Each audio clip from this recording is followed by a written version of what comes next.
Hello students, welcome to the English online classes.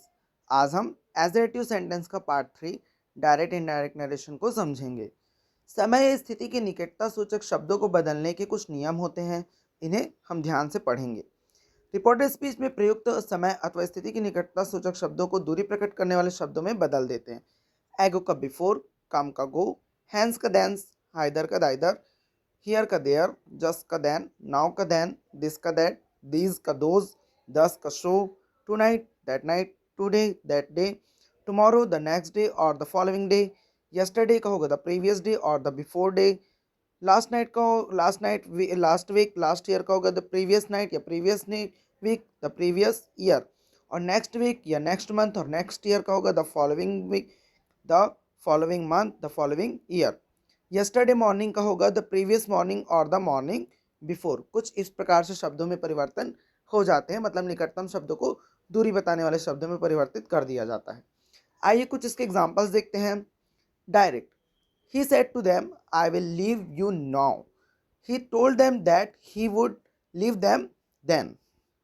Rajesh said to Kamal I can not go with you till next Monday. Ritesh sorry Ritesh told Komal that he could not go with him until the following Monday. Third, he said to me, I came here yesterday. He told me that he had gone there the previous day. Second rule देखते हैं। यदि this, hair और now आदि किसी ऐसे वस्तु या स्थान या समय की ओर संकेत कर रहे हों जो कहते समय वक्ता के सामने उपस्थित हो, तो इनडायरेक्ट बनाते समय उसमें कोई परिवर्तन नहीं होता, बल्कि उन्हें ज्यों का त्यों लिख दिया जाता है। जैसे कि देखिए, he said to me, this is my house. He told me that this was his house. The leader says, I am glad to be here this morning. The leader says that he is glad to be here this morning. He said to me, I will do it now. So he told me that he would do it now. आगे rule number third देखते हैं। This या this का प्रयोग यदि समय की ओर संकेत के लिए होता है तो इनडायरेक्ट में इनको दैट या दोज में ही बदलते हैं, पर यदि दिस तथा दिस का प्रयोग एजेटिव्स के भांति हुआ हो तो इनडायरेक्ट बनाते समय दैट या दोज के स्थान पर द का प्रयोग भी कर सकते हैं। आइए हम एग्जाम्पल से अच्छी तरह समझेंगे।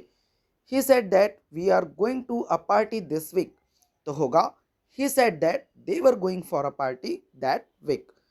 आई am preparing for the test this days, तो इसका इनडायरेक्ट होगा the leaders say that he was preparing for the test those days.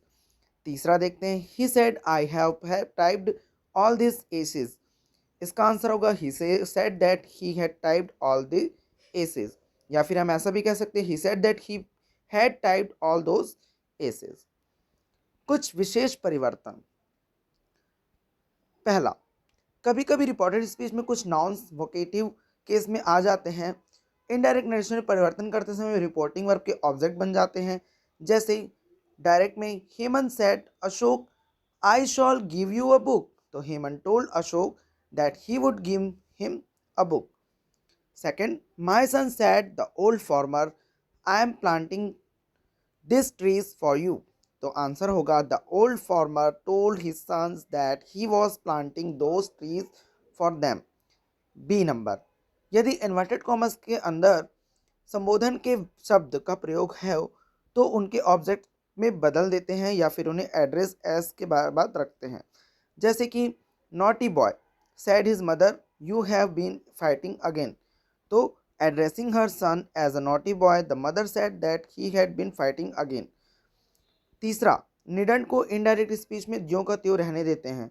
जैसे कि he said to his wife I needn't to go there now. He told his wife that he needn't go there then. Number D, यदि inverted commas के भीतर well या you see शब्द हो तो indirect बनाते समय इन शब्दों को हटा देते हैं क्योंकि निरर्थक शब्द हैं। जैसे कि Hemant said well Ashok I shall give you a book, Hemant told Ashok that he would give him a book. वैसे इसका दूसरा उदाहरण भी देखते हैं। The mother said you see I am planting this trees for you, The mother said that she was planting those trees for them. जिन शर्त बताने वाले वाक्यों से काल्पनिक अवास्तविक स्थिति का बोध होता है उनमें अवास्तविक भूतकाल का प्रयोग होता है।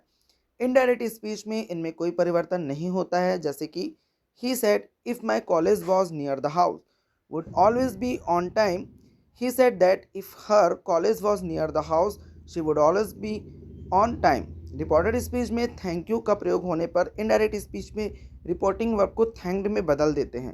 इसी तरह रिपोर्टेड स्पीच में प्रयुक्त होप, फील आदि को भी रिपोर्टिंग वर्ब बना देते हैं। जैसे कि the people said to the teacher, thank you sir for your help. The people respectfully thank the teacher for his help. She said, I hope my mother will come tomorrow. तो answer होगा she hope that my mother would come the next day. Thanks for watching.